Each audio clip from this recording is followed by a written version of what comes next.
Hello guys, welcome to my channel Funda Investor. तो आज हम बात करने वाले हैं इस वीडियो में वॉरेन बफेट वर्ल्ड के नंबर वन इन्वेस्टर के बारे में। तो कल ही एक एजीएम हेल्ड हुई है बर्कशायर हाथवे की, जिसमें कुछ ऐसी बातें हुई जो हमें बिल्कुल जाननी चाहिए और समझनी चाहिए अगर आप इन्वेस्टर या ट्रेडर हैं। तो हम ये पांच मैं इसमें से पांच बातें निकाल के लाया हूँ जो आपके लिए बहुत क्रिस्प फॉर्म में मैं आपको बताने वाला हूँ।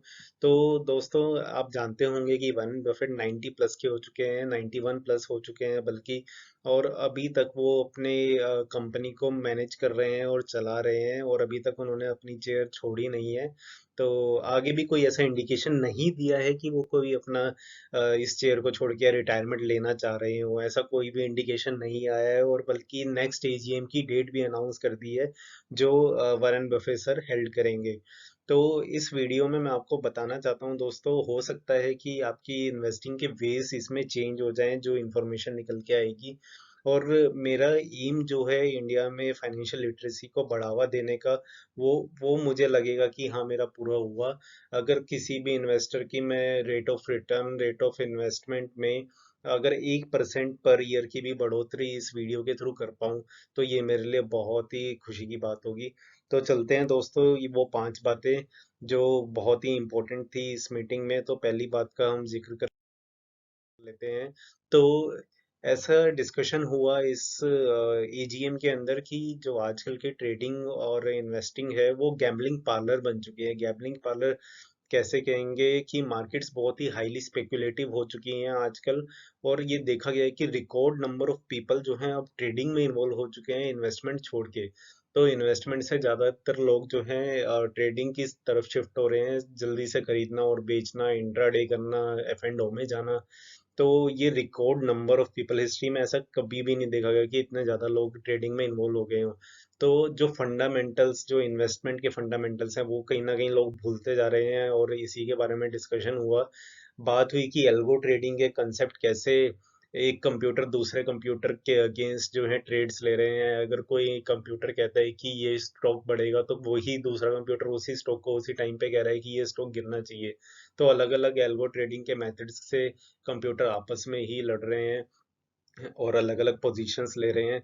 तो पीपल के बारे में बात हुई कि कुछ लोगों को बिल्कुल भी जानकारी नहीं है स्टॉक्स के बारे में, और उनको जो ब्रोकर्स हैं वो एडवाइस कर रहे हैं कि इस शेयर में लगा लो, जो उन लोगों से भी कम जानते हैं। क्योंकि क्या होता है कि जो ब्रोकरेज फर्म्स होती हैं वो ग्रेजुएट लोगों को ही नौकरियां दे रही हैं, उनका सिर्फ टारगेट है ब्रोकरेज इंक्रीज करने का। तो इस वजह से उनको कोई जानकारी नहीं होती ब्रोकर्स को, और वो आप लोगों को शेयर्स खरीदने के लिए बोल देते हैं, जो कि बिल्कुल ही गलत होता है, क्योंकि उनको खुद को कुछ नॉलेज नहीं है उन कंपनीज के बारे में जिसमें वो आपको इन्वेस्ट करने की राय दे रहे हैं।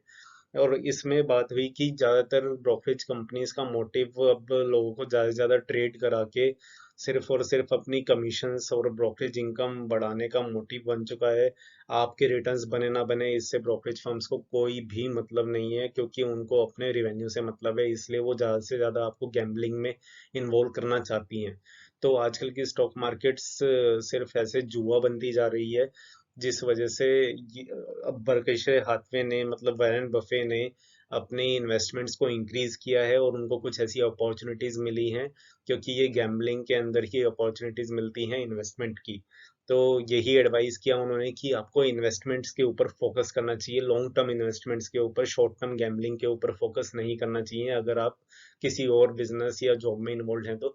हाँ, अगर आप 100% ट्रेडिंग करते हैं, 10 से 15 घंटे सिर्फ और सिर्फ आप स्टॉक मार्केट्स को ही देते हैं, तो you are a full time trader, और आप उस केस में गैम्बलिंग कर सकते हैं, ट्रेडिंग कर सकते हैं। इन्वेस्टमेंट आप अगर चाहें तो करें या ना करें, लेकिन आप ट्रेडिंग से इनकम बना सकते हैं। लेकिन हाँ, अगर आप किसी और जॉब में या बिजनेस में इन्वॉल्व हैं तो आपके लिए ट्रेडिंग बिल्कुल भी सही रास्ता नहीं है। आपको सिर्फ और सिर्फ इन्वेस्टमेंट पे फोकस करना चाहिए। अगर आप साल का 15 से 20% रिटर्न बना रहे हैं तो बहुत इनफ है दोस्तों, क्योंकि और किसी इनकम सोर्स में मुझे नहीं लगता है कि प्रॉपर्टी वगैरह को छोड़ के और किसी में बन सकता है ऐसा पैसा। क्योंकि फिक्स्ड इनकम्स के अंदर 10% से ज़्यादा मैंने कहीं interest of rate of interest नहीं देखा है। तो अगर आप 20% भी बना रहे हैं तो आप अपने आप को लकी समझिए। ऐसा मत सोचिए कि एक साल में आपको पैसा डबल करना है या 10 दिन में 10% गेन चाहिए। अगर आपका पैसा डबल होता है 3 साल में तो आपका वेल एंड गुड है। आप इतना टारगेट लेके चलें और अचीव कर पाएं तो आप इन्वेस्टमेंट आपकी बहुत ही अच्छी रहेगी। सेकंड चीज हम बात करते हैं इन्फ्लेशन के ऊपर। डर जताया वैरेन बफे सर ने। Inflation every section of society को हिट कर रही है और बहुत ज्यादा इम्पैक्ट कर रही है हर पर्सन को वर्ल्ड में, उन्होंने ऐसा बोला। उन्होंने बोला कि ये जो इन्फ्लेशन से डैमेज होंगे वो बहुत ही ज्यादा ब्रॉडर होंगे और स्विंडल कर सकती है कंपनी को, हिला सकती है कंपनीज को, इक्विटी इन्वेस्टर्स को, बॉन्ड इन्वेस्टर्स को, हर तरह के पर्सन को ये हिला सकती है। और इवन ये तक बोला गया कि जिन्होंने अपने मैट्रेस मतलब बेड के अंदर पैसे छुपा छुपा के रखे हुए थे, अब उन्हें भी जो है वो पैसे निकालने पड़ सकते हैं, इतनी बुरी इन्फ्लेशन देखनी पड़ रही है हमें। नेक्स्ट उन्होंने बोला कि इसका वे क्या है अपने को इस इन्फ्लेशन से बचाने का वे यही है कि आप जो स्किल्स हैं आपके अंदर उसको इम्प्रूव करते रहें और उसको इम्प्रूव करके इन्वेस्टिंग करते रहें। मतलब इन्वेस्टिंग का अगर आप स्किल इम्प्रूव करेंगे, अच्छी कंपनीज में पैसा लगाने लगेंगे, तो आप उससे अपनी इन्फ्लेशन को बचा सकते हैं, क्योंकि उसमें आपको better rate of interest, rate of return मिलता रहेगा। नेक्स्ट बात करते हैं बिटकॉइन के ऊपर। व्यू बिल्कुल भी नहीं बदला है बर्किशर हाथवे का। तो वैरेन बफे सर ने बोला कि क्योंकि इसके अंदर बिल्कुल भी वैल्यू नहीं है तो ये इवेंचुअली जीरो हो जाएगा बिटकॉइन, और इसके अंदर बिल्कुल भी पैसे लगाने का कोई मतलब ही नहीं बनता है। और ये बिटकॉइन जो बोला गया कि मंगर जो है वैरेन बफे के जो पार्टनर हैं, उन्होंने बोला कि मैं ये चीजें अवॉइड करने की कोशिश करता हूँ जो स्टूपिड हो, इविल हो और मेरे को बिल्कुल भी अच्छी ना लगती हो इन कंपैरिजन विद कुछ और, मतलब किसी और के कंपैरिजन में। तो स्टॉक मार्केट के कंपैरिजन में उन्हें बिल्कुल अच्छा नहीं लगता, बहुत बुरा लगता है बिटकॉइन, और स्टूपिड चीज लगती है क्योंकि इसका कोई बेस नहीं है, वो ऐसा बोलते हैं। तो ये तीनों चीजें उन्हें पसंद नहीं है, इसलिए वो इसमें इन्वेस्ट नहीं करना चाहते। और ये बात भी उठी कि क्योंकि चाइना ने बिटकॉइन को बैन कर दिया, तो अमेरिका क्यों ऐसे फुलिश डिसीजन ले रहा है कि वो उसको मान्यता दे रहा है और बैन नहीं कर रहा है, जब चाइना बैन कर चुका है। तो लास्ट में बोला गया, प्रोफेसर ने ये बोला कि ये बिल्कुल ही नॉन प्रोडक्टिव है। अगर आप कोई फार्म लेते हैं तो उस पे आप फार्म से कुछ इंटरेस्ट इनकम कमा सकते हैं, उसमें आप ट्री लगा के कुछ उगा के वहां से कुछ प्रोडक्ट ले सकते हैं अपने लिए। तो जो इंसान की जरूरत की चीजें नहीं है, उन्होंने बोला अगर मैं सारे बिटकॉइन खरीद लूंगा तो बाद में यही सोचूंगा कि मैं इनका करूं क्या, क्योंकि अगर ये कहीं पर यूटिलाइज हो ही नहीं सकते हैं तो इसका कोई बेसिस नहीं रह जाता, और इसीलिए वो इन्वेस्ट इसमें नहीं करना चाहते। ये बहुत ही अच्छी बात लगी मुझे उनकी कि वो नॉन प्रोडक्टिव आइटम्स के अंदर कभी भी इन्वेस्ट करने का सोच ही नहीं सकते।